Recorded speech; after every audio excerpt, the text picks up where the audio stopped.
Okay, let's just get started here so we can get it going. Welcome, everyone. Welcome to our keynote session for the Mundanity of Girlhood, Pleasure, Play, and the Everyday. This is the second annual symposium presented by the Girlhood Studies Collective.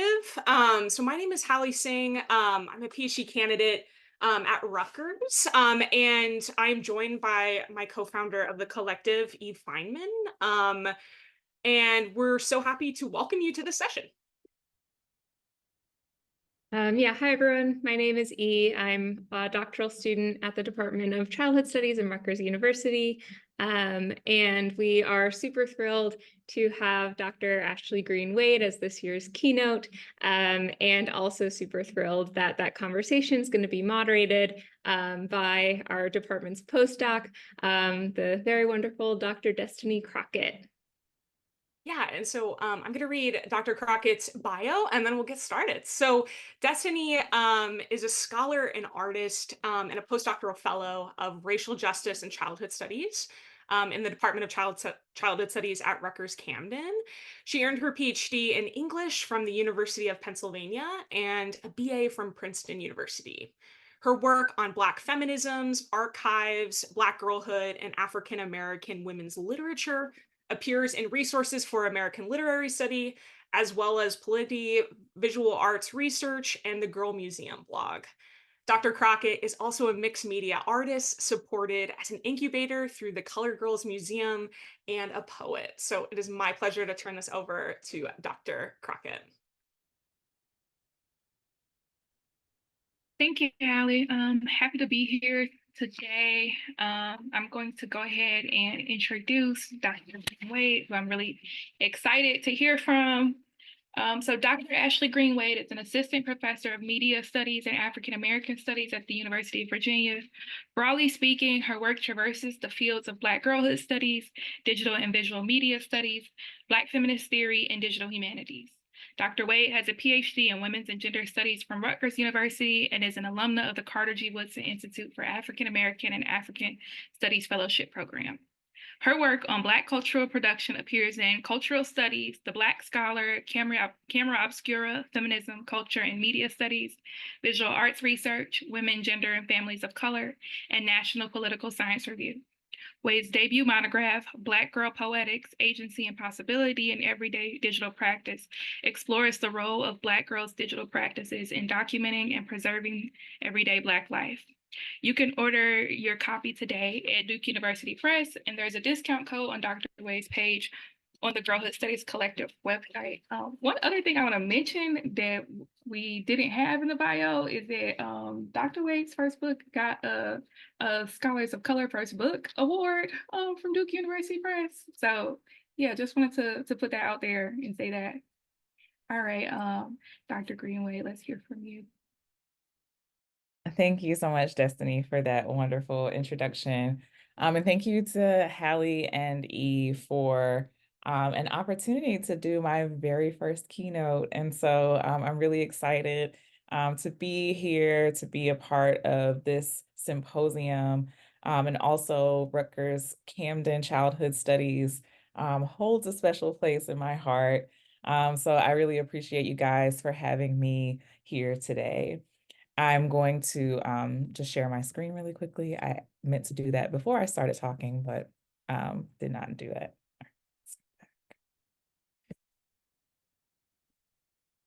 All right. So today I'm going to be talking about Black girl autopoetics as recreation or recreation. And I'll start out just by reading a little bit from the introduction of my book, Black Girl Autopoetics. And then I will talk about the definition of Black Girl Autopoetics, and then go through a few examples of how play, Black girls play, is a form of Black Girl Autopoetics.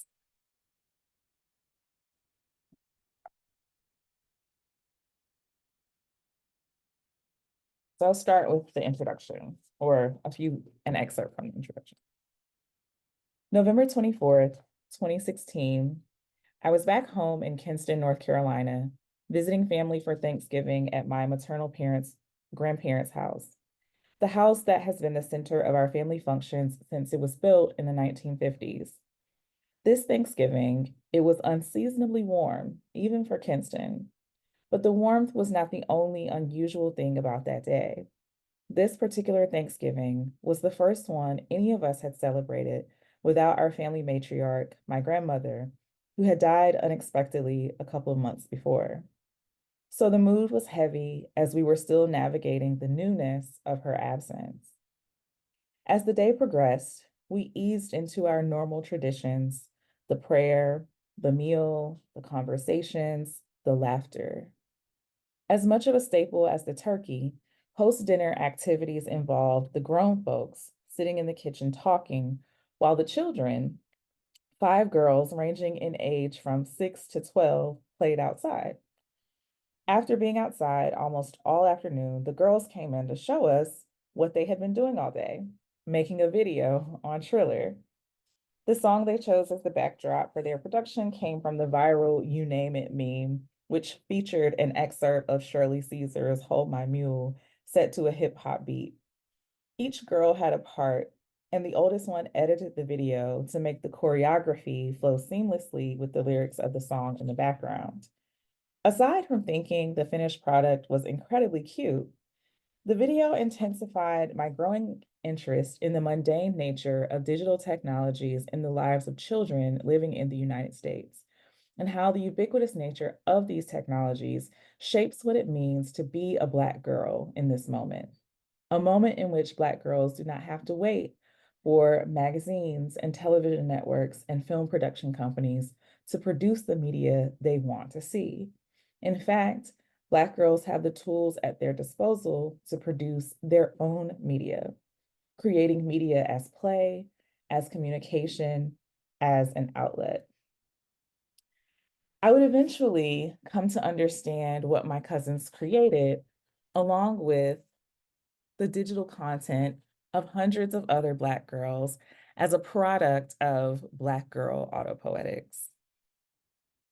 Drawing from Sylvia Wynter's analysis of autopoiesis, I define Black girl autopoetics as a praxis of creation. In breaking down autopoetics to its roots, the word translates to self-making. And I use the concept of self-making in 2 ways.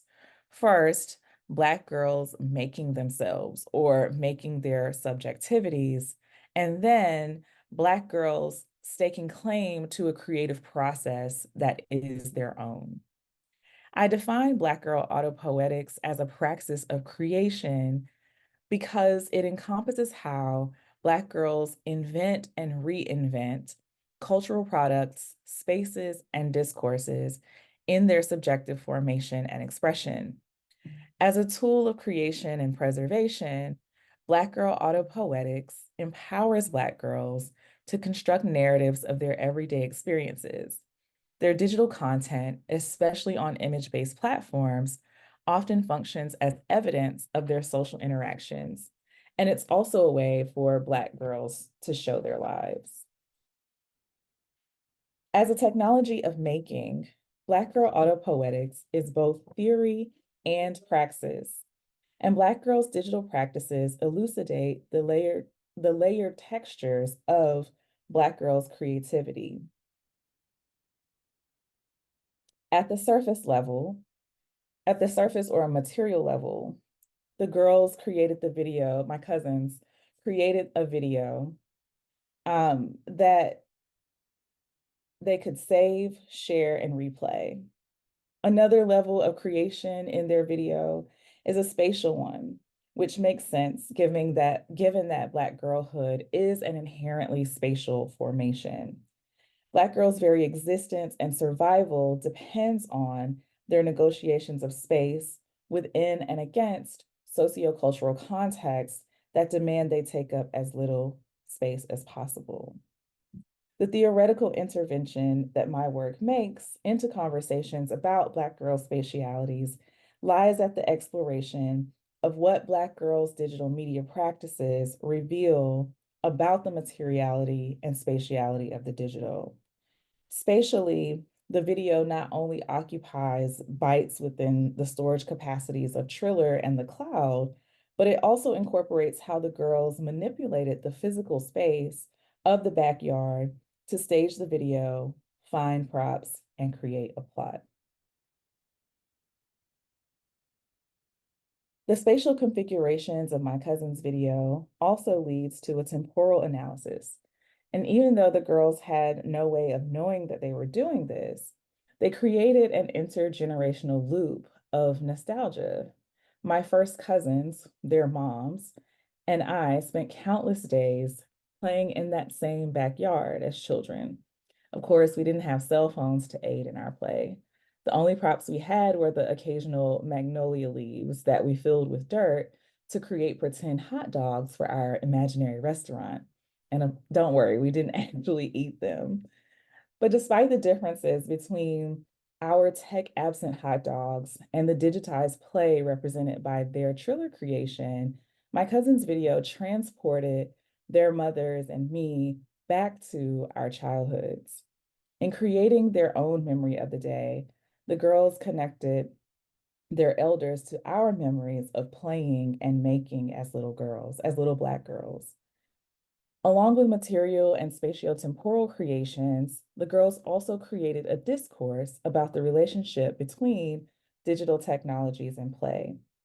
Their video undermines the notion that children playing on their phones automatically stifles creativity and social interactions. In addition to creating the video itself, the girls created a world, however brief or fleeting, where they each had a part to play. And thinking about how the girls played with each other on that day, technology brought their imagined worlds to life. Furthermore, finding an activity that a 6-year-old will enjoy as much as a 12-year-old is not easy. The video, at least in that moment, diminished the significance of age difference in play because they found an activity that held all of their interests. For the girls to negotiate those age difference dynamics in a harmonious way without the supervision of adults demonstrates social skills which the cell phone facilitated instead of hindered. To be clear, I'm not suggesting that my young cousins consciously created a world-making methodology. As is the case with most everyday cultural products, the intention is more rooted in the mundane desires and activities. However, the way I read my cousin's everyday cultural products and read Black girls' everyday digital practices throughout this text not only contextualizes the video within its sociocultural moment, but it also exemplifies Black girl autopoetics and its affective and agential implications. It also shows how Black girls' play falls under the rubric of Black girl autopoetics, because play is an endeavor of creativity and imagination. When we think about Black girls' play, we might ask ourselves, what do Black girls create and recreate through play? To think through this question, I'm going to walk us through a few examples of Black girls' play. Because my work focuses on Black girls in digital spaces, my examples will draw from social media content, but of course, there are many other forms of play one might observe and analyze to understand the connections between play and everyday Black girlhood. So there are several ways that play shows up in Black girls' content, especially when it comes to representation. And so I'm going to talk about a kind of what I'm calling archival play. And the reason why I'm calling it archival play is because I'm talking about the ways that Black girls play with images to make archives of themselves, but also the way that these archives play with what it means to be an archivist or to curate an archive, and also how these representations that Black girls are documenting of themselves also play with the gaze a little bit, like in terms of how we read Black girls and how we understand their lives.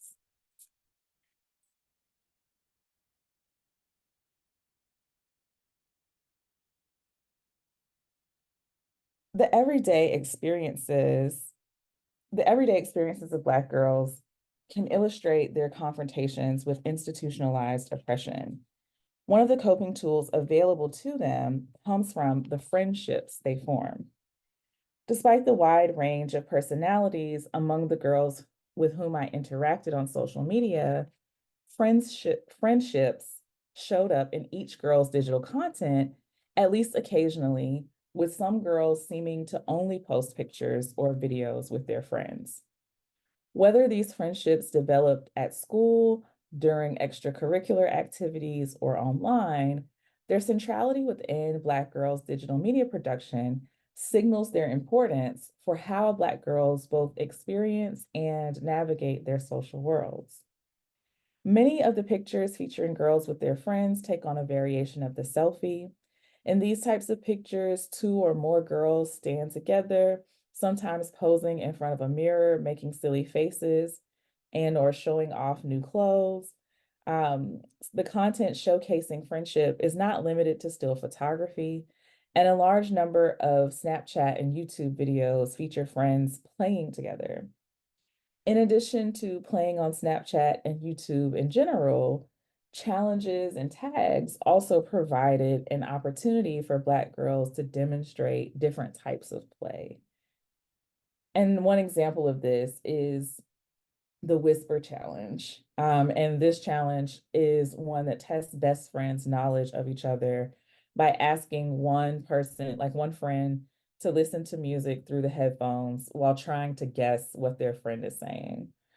In these types of videos, Black girls laugh with each other and show their silly sides.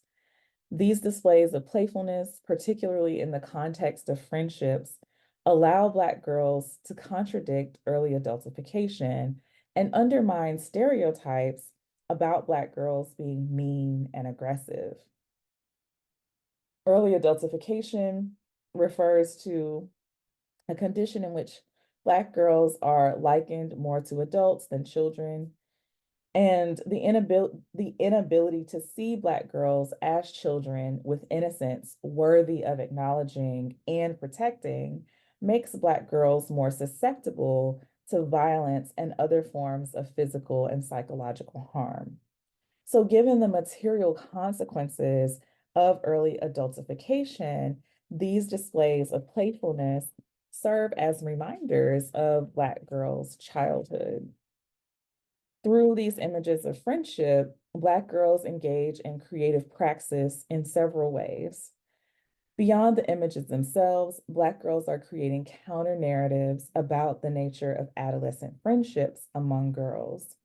One cliche about teenage girls positions them as catty, and stereotypes about Black girls having bad attitudes and being mean make this generalization even more reductive. And just as a sidebar, I used to work at an all-girls school. And I remember whenever I would tell people that I worked at an all-girls school, one of the first things they would say is, oh, well, there must be a lot of drama, or they must fight a lot, or they must be catty. And I would always say, no, they don't. They're not, so it's just like that is a persistent stereotype about teenage girls in general. And so with Black girls, by them posting pictures of themselves with their friends, they show how they do prioritize friendships and work against the tendencies to pathologize teenage girls' relationships or their supposed inability to form relationships with other girls. Black girls' play also shows up in their preparation for and celebration of important life milestones. So one of the motifs that I talk about in the book is examples of birthday parties and birthday celebrations. And so within YouTube vlogging, there's a subgenre of videos called Get Ready With Me. And like selfies, this subgenre of YouTube videos doesn't belong to Black girls exclusively. However, Black girls Get Ready With Me videos contain cultural artifacts, expressions, and visual and discursive conventions informed by the specificities of Black girlhood. So, one of the types of birthday parties that I talk about specifically is like Sweet 16 birthday parties. And a lot of these videos are fashioned after the MTV show My Super Sweet 16, which can be, which used to be seen as like this really elaborate show. And it aired on MTV from 2005 to 2017. One of its main characteristics was frivolity. Wealthy families spent tens of thousands of dollars on elaborate venues, expensive dresses, catering services, and oftentimes like new cars. Some of the Sweet 16 videos that I saw on YouTube in my research didn't differ drastically from the popular MTV show. Not only are the videos of professional quality, but the footage of the event shows Black girls dressed in gowns, fancy decorations in large reception halls, and huge wedding style cakes. Such elaborate displays might seem like squander to some, but for Black girls, being showered with that level of attention undermines the ways that society routinely ignores them. Even though some Black girls' Sweet 16 videos reflect an atypical level of financial wealth and comfort, other Sweet 16 videos reflect a more ordinary experience, such as having a birthday dinner or a party with a small group of friends. Overall, the simplicity of these videos stands out as one of the key features, especially in comparison to elaborate displays of wealth. The girls in these more quotidian videos celebrate with small groups of friends and family, but they still have fun. And the simplicity of their celebration holds significance because it demonstrates that Black girls' birthdays, and in turn, their lives, are worth celebrating regardless of social status. One of the fundamental sonic elements of these types of videos is laughter. Along with dancing and rapping in the backgrounds of these birthday celebrations, laughter provides evidence of Black girls' enjoyment. Their laughter, particularly in the context of birthday celebrations, goes beyond an expression of happiness to an act that demonstrates subversion in the following ways. One, birthday celebrations symbolize literal survival. For Black girls to live one more year in a racist, heterosexist society designed for their degradation and demise is radical. Black girls' laughter during their celebration of this survival serves as a way for them to laugh at their haters. Haters here referring to people whose hatred of Black girls manifests as systemic oppression. Second, Black girls' laughter demonstrates their ability and desire to have fun, despite all the forces that work to quell their expressions of joy. Ultimately, Black girls' birthday vlogs fall under the creative umbrella of Black girl autopoetics and also demonstrate the way that Black girls play. Through their documentation of birthday celebrations, Black girls create Black joy and the spaces for Black joy to proliferate. Based on the frequency of these types of images in the research that I conducted, expressions of Black joy are essential to lived Black girlhood. And so birthday parties are part of like coming of age documentation. And so other types of coming of age celebrations like prom and graduation also demonstrate elements of Black girls' play. So among the Black girls that I followed on social media, prom pictures played a central role in their overall collection of images. Many of them had similarities in style across geographic location. So in one of the examples that you see here, Cherie is in a gold dress and she has her legs crossed. And you can see like the seriousness or the regality of her image here. But one way that we can think about play in particular with the way that Black girls innovate and when they innovate in their prom images is when the pandemic hit and people were creating matching masks to go with their dress. So in this picture, in this image, we see Robin, Instagram user Robin, and she has a series of images in this baby blue gown with a matching rhinestone adorned mask. And so Robin's prom images exemplify how Black girls and Black people in general use setbacks and hardships as fuel for reinvention.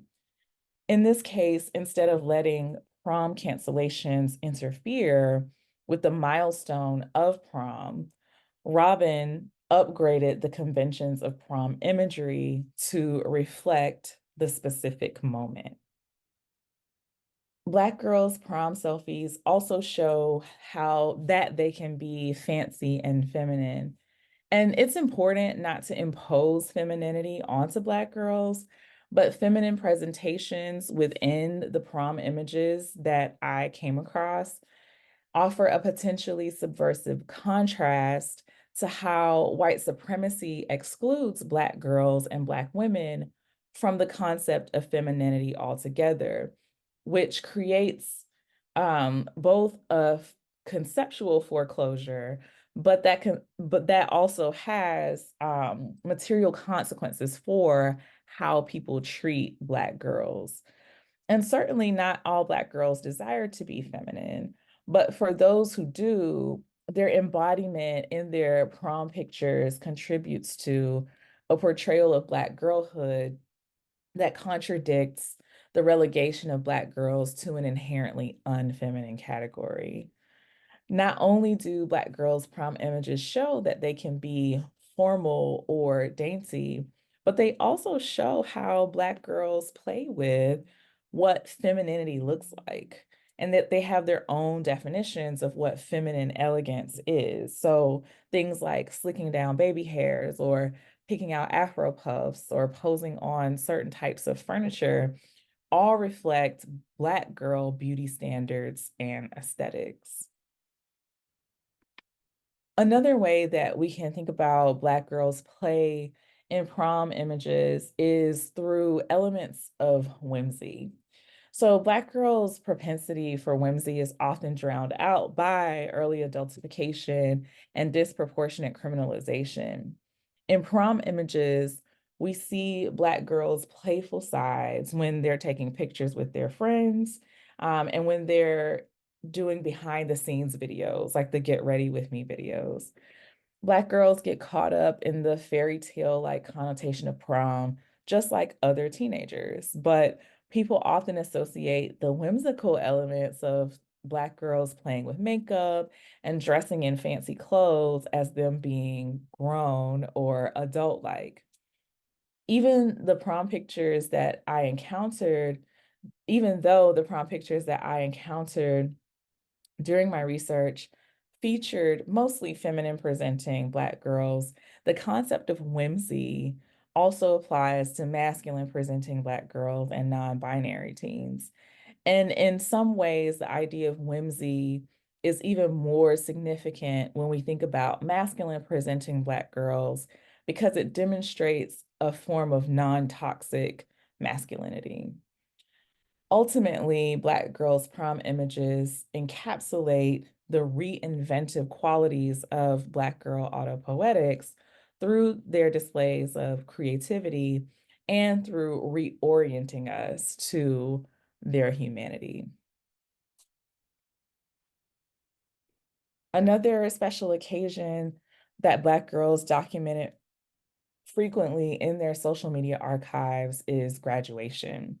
So high school graduation is an important milestone in United States culture as a whole, serving as an unofficial rite of passage from childhood to adulthood. But for Black Americans, the importance of high school graduation can't be separated from the historical and ongoing struggles for educational equity. So while the United States has seen legislative and social gains in the realm of public primary and secondary education, underfunding of predominantly Black schools and forces like the school to prison pipeline demonstrate persistent obstacles that Black Americans face in pursuit of education. So, as much as high school graduation is part of a broader cultural fabric of the United States, its significance holds even more weight for Black Americans. And so, the graduation images that I encountered had a certain visual grammar to them. So, for example, a lot of the girls would wear white dresses, like you see here. There was a particular manner in which they would pose so that you could, so their bodies were elongated and they were, standing as tall as possible to really show off their achievements and their accomplishments. And the two images that you see here are both from girls who had very high GPAs. One of them was the valedictorian of her class. And so these images represent triumph for these Black girls. Another type of graduation image that showed up a lot was Black girls who graduated against all odds. And so this image is an example of a Black girl who graduated during the pandemic. So they had like parking lot graduations or like drive-through graduations. And her sign on the back of, she's pointing to a sign on the back of someone's car that says, Black graduates matter. And then the way that she captioned her image was also important. She says, quote, as the world spirals in chaos, I thank God for another day. We did it, and it is now our time to become the leaders of the future. Stay safe. Fear is not a factor for us. Hashtag one love, hashtag Black Lives Matter, hashtag class of 2020. And so we can see here how there was so much uncertainty and precarity during this time period that a lot of students, period, didn't know what was going to happen, if they were going to be able to have graduation ceremonies. And so here she is celebrating being able to still participate in graduation despite the uncertainty of the world at that particular time. So both these type of accomplished student and against all odds styles of graduation images fit into a broader narrative of this genre, which centers reaching one's dreams. And so the visual graduation grammar here exemplifies Black girl autopoetics, and it is a way of playing because it remixes traditional Black vernacular image conventions of graduation for a digital context. And so these images of graduation, I talk about how in the book I talk about how these graduation images are in some ways linked to old school like Black vernacular image making, but this is like a remixed version of it, one because it's for a digital space, but also because of the conditions under which the pictures are taken and the way that Black girls are taking these pictures themselves. So this format of remixing and archiving that Black girls are doing fits under what I call self-curation. And so self-curation describes a process by which we choose the details and information we will share about ourselves. My definition of self-curation builds on Cindy Cruz's concept of storying the self. as integral to a struggle against becoming absented. And so I expand Cruz's storying of the self to self-curation in a way that attends to the organic nature of vernacular image making in digital spaces. So Black girls' self-curation allows them to engage in self-fashioning or self-definition. Image making provides an avenue for Black girls to resist mainstream erasure and distortion while asserting their own sense of themselves and the world.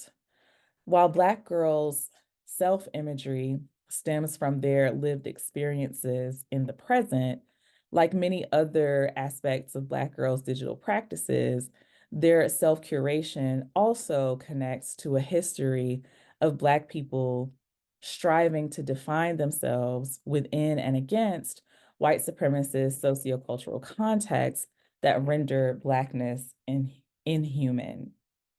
Not only does Black girls' self-curation give them a sense of authority on a personal level, but it also speaks to a larger conversation about authenticity. So here's another example of how Black girls are playing with these definitions.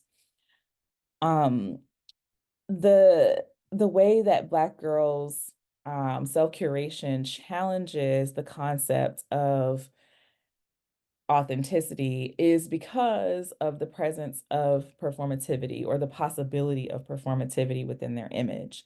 So one question that people asked me a lot was, well, like, what if, these images that Black girls are posting are not like their real selves? Like, what if they're not being their real selves, like online?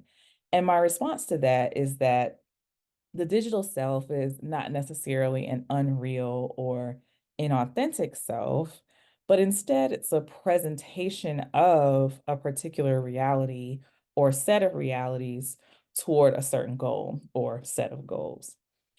As an inherently selective process, self-curation requires fragmentation, meaning that no one's digital self-presentation offers a full characterization or representation of their subjectivity. However, those fragments are still real parts of the subjective whole, and the realness of those fragments still holds true even when self-curation is performative, because the performance still becomes part of one's subjective composition and the digital self-archive broadly defined. Overall, the power of Black girls' self-curation does not necessarily lie in their ability to refute stereotypes or to prove Black girls' humanity, because those aren't Black girls' problems to solve anyway. Instead, the power of Black girls' self-curation lies in the authority it gives them to determine which images to share and with whom they want to share them. It gives them the ability to present parts of themselves, the parts of themselves that they choose to present.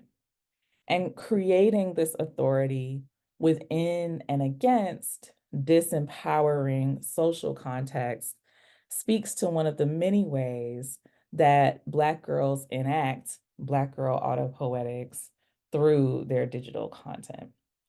So I want to shift a little bit to talk about my current project. So I've been talking a little bit about Black girl autopoetics and how it connects to play and understanding Black girls' everyday activities. And so currently I'm working on a project that is documenting Black mother-daughter social media content. And this still falls under the rubric of Black girl autopoetics, but I'm really interested in thinking about and looking at how the digital facilitates a kind of play between Black mothers and Black daughters and their daughters. So Black mother-daughter play has become an increasingly popular genre of content creation on platforms like TikTok and Instagram. And there's a lot of anecdotal discourse, but also scholarship and popular media that shape our concept of Black mothers. Black motherhood is it frequently connotes like a no nonsense parenting style that conflates discipline and affection, even though as Nichols and McCoy point out, Black parenting presents a unique interplay of warmth and control, and authoritarian approach, combined with abundant affection and humor that is deemed necessary for successful navigation into adulthood. So Black parenting is not all discipline. It's also not a monolith, right? Like, so it's very heterogeneous. And so there's this characterization of Black mothers as wielders of tough love holds particular significance to perceptions of Black mother-daughter relationships. And so there's a saying that, Black mothers love their sons, but raise their daughters. And this proverb implies like a mutual exclusivity between affection and structure. And it also suggests that Black women forego strong emotional connections with their daughters to ensure that they're disciplined into productive, respectable women as defined by capitalist heteropatriarchy. So in application, this approach to parenting can put a strain on Black mother-daughter relationships. And so, of course, there's certainly Black mothers and daughters who experience their relationship as one of strife, but the perception that Black women don't like or don't get along well with their daughters, like automatically, tends to dominate descriptions and depictions of Black mother-daughter relationships in ways that essentialize Black mothers and erase the heterogeneity of Black parenting practices. So I wanted to show a couple of videos that are examples of Black mothers creating content for social media while also playing with their daughters. Like, so the content creation is a form of play for them. And I talk about these, or I'm collecting these examples of play between Black mothers and daughters as a way of documenting Black parenting practices, but also as a way of thinking about counter narratives to the stereotype of the Black mother who hates her daughter, and vice versa. So I'm going to show a couple of examples of these videos that I'm collecting, and then I'll talk about like why they're important. Listen, Dry Scouts. Okay? No, we gotta be serious. About to teach you how to keep your scalp moisturized. Listen, make sure you wash your hands once a week minimum. If you get braids like my mom here, I'm showing you how to oil your scalp. Oh, mommy, I just look so cute. Girl, hold this. I don't want to. How braids is extremely easy. Just let the part and start on the drops. And remember, not braid your hair so tight. Oh, you can stretch all your hair. That's what we're doing, Mommy. You're a little dry in here, but it's not bad. Your braid is supposed to last a long time. My mom will take her hair down in a week, right? No. We'll have no hair. Yeah.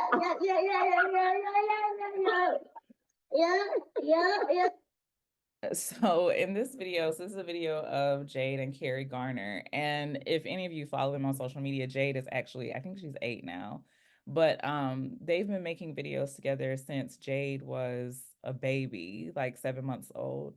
And part of the reason why Carrie makes so many videos with Jade, and now she has 3 other daughters as well, why she makes so many videos with them is because she said that she grew up in foster care. And so she doesn't have images of herself as a little girl.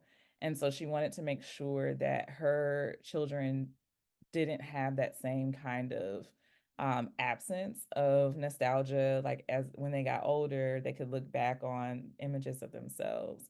But I want to talk a little bit about too their relationship. So it may have been a little bit hard to understand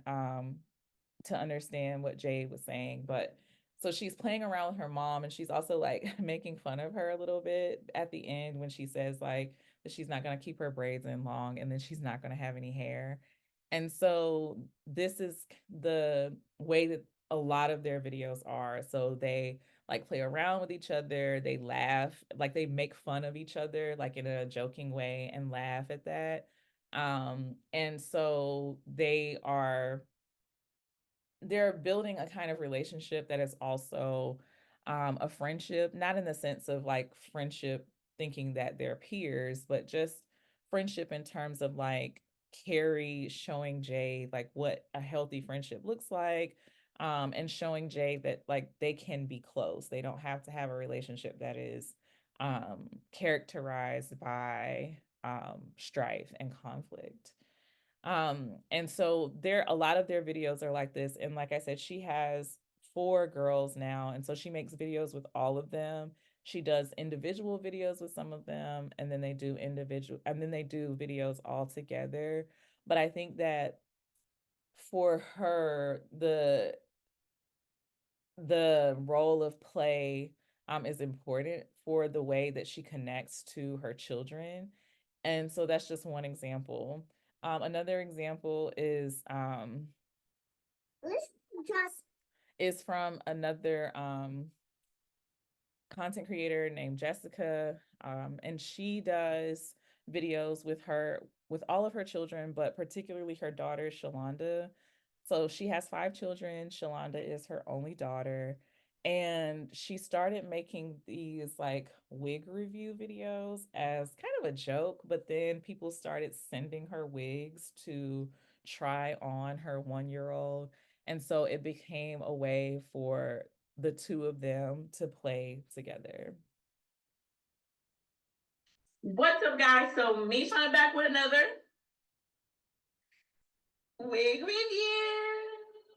You ready to get into it? What's in there? Enjoy your gift, baby girl. I can't wait to see you rock this pink pony from Dory Burks. It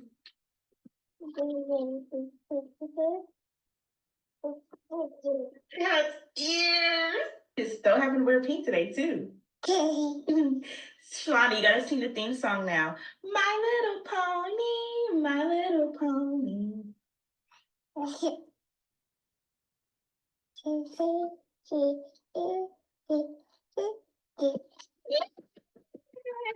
Yay! I loved it. My little pony. That's so pony. My little pony, my little pony.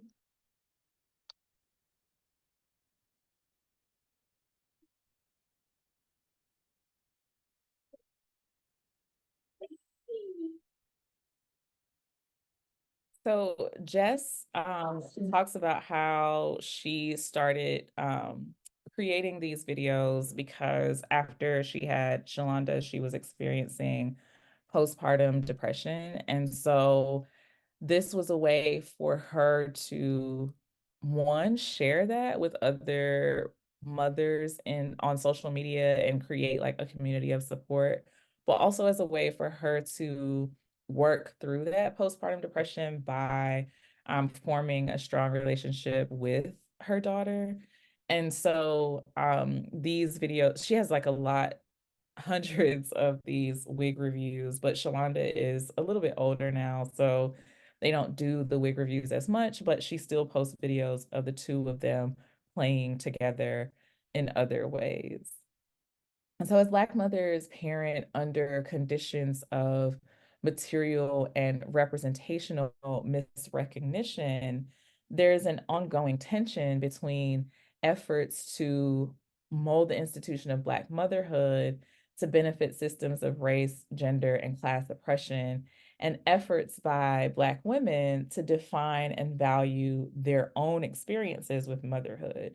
So instead of waiting for society and different media outlets to change their perceptions about Black mothers and daughters, Black women can utilize these social media platforms, which offer a more immediate way to intervene in discourses and representations about the Black mother-daughter relationship. And so these types of videos allow Black mothers to redefine or at least nuance the Black mother-daughter relationship by documenting their playful interactions with their own daughters and connecting with other Black women around establishing a healthy mother-daughter bond. And so this content emphasizes play, and it offers alternative notions and imagery that um, it offers alternatives to notions and imagery that represent Black motherhood as devoid of humor and levity. Black parents and parental figures do have to equip their children with knowledge and strategies for navigating anti-Blackness in the world. And this responsibility places a heavy burden on Black mothers in particular, who often receive blame for stunting their children's emotional development through what people see as domineering or hyper disciplinary parenting practices. So, videos like these demonstrate how Black mothers find a balance between the heaviness of oppression and the cheerfulness of play. And so these videos offer Black mother-daughter play as a specific fortifying tool that will ultimately contribute to Black girls' sense of self-worth and play a critical role in their survival and emotional development. So there are many ways that we can think about the contents and functions of Black girls' play. So just to wrap up, Black Girls Play is one of the many ways that Black girl autopoetics manifest in everyday context. Black Girls Play also helps to counter early adultification, or at least when I say counter early adultification, I don't mean that it gets rid of early adultification, but it counters early adultification by reminding people that Black girls are still children, even if that reminder is only a reminder to Black girls themselves, because Black girls can internalize adultification and then feel like they shouldn't play around or feel like they shouldn't have joyful relationships with their friends and their family. So that's what I mean when I say it counters early adultification. It also um, just reminds us that like Black girls are not adults yet. And so the expectations that we have for adults should not be the expectations that we have for Black girls. And then it provides a source of joy for Black girls. And I would say that it provides a source of joy for others as well, because when I was watching those videos of Jade and Carrie and Jess and Shalonda, that was joyful for me as well. And for many of their followers, like that's the reason why they watch these videos, because it is a source of joy for them to see the girls playing, but also to see the bond that they have with their mothers. And so finally, Black Girls Play is important to understanding their lives and their imaginations. And we can learn from Black girls through what they create and recreate through play. Thank you.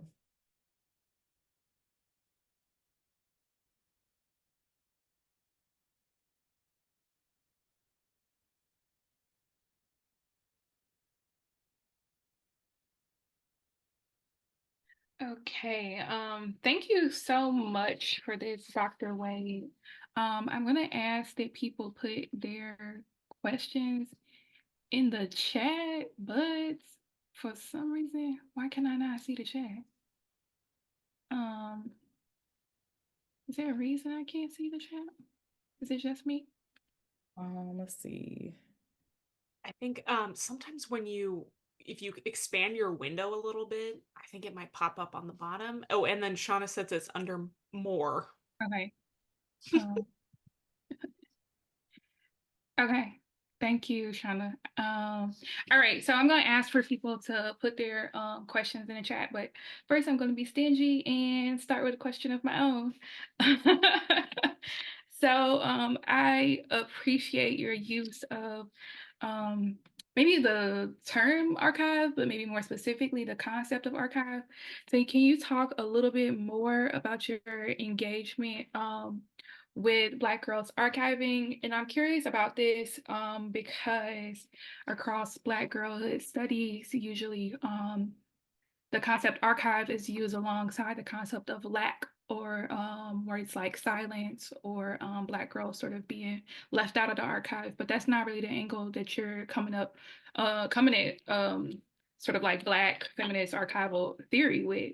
So can you just say more about what the archive, what the process of Black girls archiving their own lives means to you, and how you came to that? Yeah. One of the ways that I came to this concept of like Black girls archiving their own lives is because of the framing of like Black girls being absent from like traditional archives, or Black girls not really having a voice within, how we understand more traditional archives. And so first I started thinking about, well, what exactly is an archive, right? And like, where can we find archives? And so I think doing this research really challenged me to broaden my definition of what an archive is, what it does, and who's allowed to maintain it. And so when I thought more broadly about the functions of an archive, then I wanted to talk about how Black girls documenting their lives on certain types of platforms like Instagram or YouTube, for example, is a type of archiving. And so I wanted to really wrestle with this kind of capital A archive notion and think more about everyday archives, because, and I talk about this too when I'm talking about like the way that Black girls create images, like we all have informal archives. Like, we have like you might have a family photo album, or some families have, Bibles where they like record, the birth dates of family members, back to the 1800s, right? And so like those are all archives, right? They're just not necessarily what we think of as archives. And so that's what I really wanted us to use Black girls' methods of archiving to think more expansively about what an archive is. Yeah. Oh, you're muted. Okay, we've been on Zoom for 4 years now. I'm probably gonna do it many, many more times. I'll follow up with another question. So the theme of the Q&A session from today's first panel was what the relationships with between like researchers and their Black girl woman interlocutors looked like. Can you talk about that? About your relationships with the Black girls that you work with in Virginia? Yeah, so the relationship that I had with the Black girls that I worked with in Virginia, um, it varies across like the different groups that I talked to. So some of the girls, I was their former teacher. And in the first chapter of Black Girl Autopoetics, it really focuses on the girls in Richmond, specifically. And so I talk about how when I was working as a high school teacher, how Black girls would come in my classroom. I worked at an all-girls school, predominantly white. And the Black girls would just always come in my classroom. Like I remember, girls that I didn't even teach would just come in and sit in my room during their free periods. And sometimes, they would just sit and do work, but a lot of times, like they wanted to talk. And, so I formed like a very strong relationship with those girls. The girls that um, I do ethnographic work with at another school that I talk about in the text. I was also their teacher. And so there's a little bit of a like teacher student relationship there, but I think that they also saw me as maybe like an auntie or, a big sister as well. Um, and then the girls that I talked to in discussion groups, I think they, saw me as an adult, but that they could trust, but not necessarily in a teacher role. So that was also a nice space to be in terms of developing relationships with the girls. And so I had, of course, because I was in person with these girls, I had a stronger relationship with them than I did with the girls who I only worked with digitally. But even some of those girls are still in contact, and I've been in contact with them over the years. So I think the relationships that I formed with these girls was very special, and it was also why I wanted to be very careful about how I went about doing this research, in terms of making sure that I was telling Black girls stories, but not giving away everything about Black girls' lives. I appreciate that last part, especially because I think you say something here that is really powerful, in that you kind of like, you talk about like the girls during this, like doing this like very old Black thing that is sharing a lot of themselves with you as a teacher and as an adult. And also not like sort of, I think there is in one chapter, you're like, they were careful to not let me see everything, or they would show me things online, but they wouldn't show me what they would post online. Um, that's interesting to me, because that's like a concept that we're kind of like socialized into in Black culture. Um, can you talk about that? Sort of like, can we talk about like Black girl protectiveness over themselves? And sort of like how you noticed that, and what you made of it, as somebody who has this very open relationship with them, and also is observing the ways in which they're also closed. Yeah. So I think that Ruth Nicole Brown, I can't remember which piece it is where she says this, but she talks about how like there's some aspects of Black girlhood that are unknowable. And so that, like reading that, as I was beginning this research really helped me to like accept that Black girls weren't going to tell me everything, and that they didn't need to tell me everything. But also, it made me very conscious of what I was sharing and what I wasn't sharing from what they did tell me, because I just really wanted to be respectful of their right to interiority and their right to privacy, because I feel like they were generous in sharing what they did share. And so I didn't want to take advantage of that. And I think that one of the reasons why I was able to form such strong relationships with students when I was teaching high school is because I made it clear to students that I respect them as humans. And I think that they aren't used to adults treating them that way. Like I think, like I told them, like for me, respect is automatic because you're a human being. Like you don't have to earn my respect. Now you can lose it, like if you, do certain things, but it's hard for a child to like push me to the level where I'm going to lose respect for them because they're kids. Like, so I have a lot of grace for, things that they may do. So yeah, I think it didn't, so knowing that knowing that the girls had this kind of like aspect of their lives that they kept private from me or that they kept closed from me, it didn't bother me because I actually um expected that.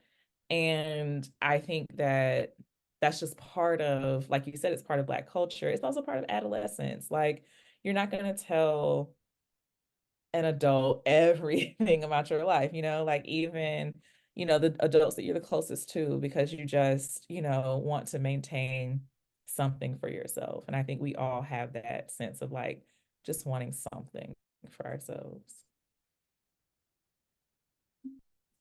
Thank you so much for your responses to my questions. Um, Other folks want to tap in with the questions that you have in the chat? So we have a question from Jasmine, who is asking, hello, Dr. Wade. Relationships with Black mothers and their Black daughters are complicated. Are there any nuances in their relationships that you feel are missing from the conversation? Or what factors could be at play for the relationship between some Black mothers and their daughters to be strained? Yeah, so thank you for this question. And so I first want to preface this by saying that like my entry into this particular conversation, like this is a very new part of my research. So I'm just now like starting to pay attention to and collect these examples of like Black mothers and daughters playing together. Um, but um, I do feel that like relationships with Black mothers and their daughters can be complicated, but I also feel like there are ways that the relationships that are not as complicated don't really get as much attention. And so there's a way that like this fraught relationship tends to dominate the conversation about Black motherhood and their relationships with their daughters, that drowns out other ways of Black mothering, and other types of Black mother-daughter relationships. So I do think that there's absolutely nuance. Like, I don't think that it's just either you have a great relationship with your mother or you don't. But I also think that there's a narrative around Black women hating their daughters that is very harmful, um, because I feel like there are many other narratives about Black mother-daughter relationships that offer more nuance to even that claim that, Black mothers hate their daughters. And I'm saying this as someone who has a close relationship with my mother and I've always had a close relationship with my mother. So, and I know I'm just one person, but I also know many other Black women who have close relationships with their mothers and have had those relationships, since they were kids. So I just want us, I'm trying to use these examples as a way to get us to think about a range of Black mother-daughter relationships instead of um, only seeing this one narrative about Black mothers and daughters. And then the last question that you asked about what factors could be at play for the relationship between some Black mothers and their daughters to be strained. So I mean, there could be many factors at play. I know that one of the girls that I talked to when I was doing research for this book was talking about how she was afraid to come out to her mom as queer, because she said her mom, was very religious and she didn't know how she was going to react. And so she didn't outright say that their relationship was strained, but I got the impression that it could become strained if her mother knew the truth about her daughter's sexuality. So I think one of the things that contributes to strains in mother-daughter relationships is kind of the conflict between how the daughter sees herself versus how the mother sees her. So there could be a discrepancy there. And so like depending on patterns of communication, that discrepancy might turn into strain. Like if there isn't like an open line of communication where people feel comfortable being truthful and being themselves, then I think that, creates strain in the relationship as well. So those are just some preliminary thoughts about those questions, but I admit that this is not something that I've like been immersed in for a while. If anybody wants to enter the last question, that would be great. Otherwise, I'll just be stingy again and ask the last question.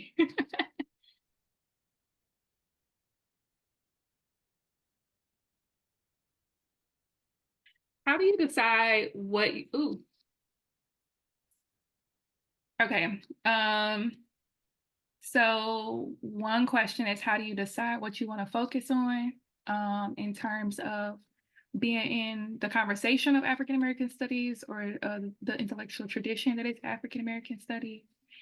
So since we have just a few minutes left, I'll kind of put those together. Okay. How do you decide what you want to focus on? And then Amani is asking,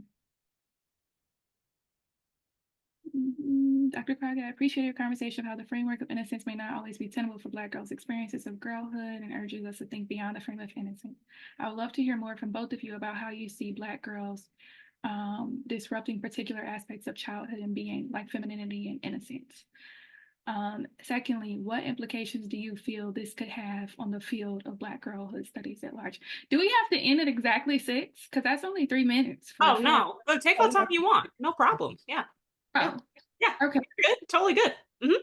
Okay. Well, I'm gonna follow your lead, Dr. Wade, in terms of in which order you want to answer those questions. Okay, I'll just answer them in the order that they were asked. So the question about like how do you decide what to focus on, and how do you go about adding something new to the conversation? So for me, deciding what to focus on was based primarily in like my lived experiences. So like my work as a teacher is what really drove me to start asking questions about Black girls in digital spaces because I was curious about whether the digital space provided like a place where they felt like they belonged in a way that the schools where I worked was not providing that for Black girls. So like I think that, deciding what you want to focus on for your research is really about the questions, like just the burning questions that you have. And those questions they can come from lived experience, they can come from, texts that you've read that you're grappling with, like, oh, like I still want to know X, Y, and Z after reading, these pieces about, Black mothers and daughters or that kind of thing. And so that's one, way to consider what you want to focus on. As far as adding something new to the conversation, so this is probably, I hope this doesn't sound like something that I shouldn't say, but I think that academia is like overly focused on like adding something new. I think that anything that you add is going to be something new, right? One thing that my advisor used to say is that people are still writing books about George Washington and Abraham Lincoln. And so like if people can still be like writing about these subjects that have been written about for hundreds of years, then more than likely, whatever you're writing about is something new or like adding something new to the conversation. So I think that when you're thinking about research, especially, as doctoral students, I think it's important to not overwhelm yourself with like trying to come up with something new and to focus more on what are the questions, what are the like, why is this work important? And like, what are the, key interventions I'm making? And interventions and something new are not necessarily the same thing. So let's see. Oh yeah, question about innocence and femininity. Okay, so I do want to say that in my book, I do talk about the opposite of innocence and femininity as well. And I talk about how Black girls claim those identities as ways of like refusing this concept that like Black girls have to be feminine or Black girls have to be innocent or Black girls have to be docile. I also want to make sure that I'm not saying that like feminine or innocent Black girlhood is the only type of girlhood that's worth protecting. I The reason why I brought up femininity and innocence is because I think that it does matter that Black girls are automatically excluded from these categories in terms of like how they're treated. But I do think that like having a more expansive concept of the types of identities that Black girls embody would be really useful to the field of Black girlhood studies and challenging the notion that like and challenging the framework of innocence, kind of how, feminist scholars have challenged the concept of beauty, for example, as like um, a framework to understand like value. So I think that, yeah, so I take your question seriously, and I think that it's an important question to ask. But I just wanted to offer just a little bit of clarification about why I talk about innocence and femininity in this talk, because I do also talk about their opposites as very valid forms of Black girlhood expression and still deserving of protection and respect and humanity. So. Thank you, Dr. Wade, and thank you, Amani and Jasmine, for your questions. I see people are winding down, logging off, so I don't want to take up too much more time than what's scheduled. Will we be able to access the recording for rewatch? Yes. Yeah, this will be recorded and on our site for folks. Thank you so much. You said this was your first keynote, so I am really grateful that you are having it with us. I thought this was a brilliant talk, and I enjoy being in conversation with you. Thank you. All right, I'm not really good at wrapping stuff up. No problem. Thank you so much for folks just like silently clapping for Destiny, for Dr. Crockett and Dr. Wade. It was such a great conversation and such a wonderful keynote to this Mundanity of Girlhood Symposium. So thanks so much, everyone. We have such a great lineup of panels tomorrow and on Saturday. So we hope to see you there. Okay, great. Thank you so much. Thank you. Have a good evening. You too. Thanks so much, Ashleigh.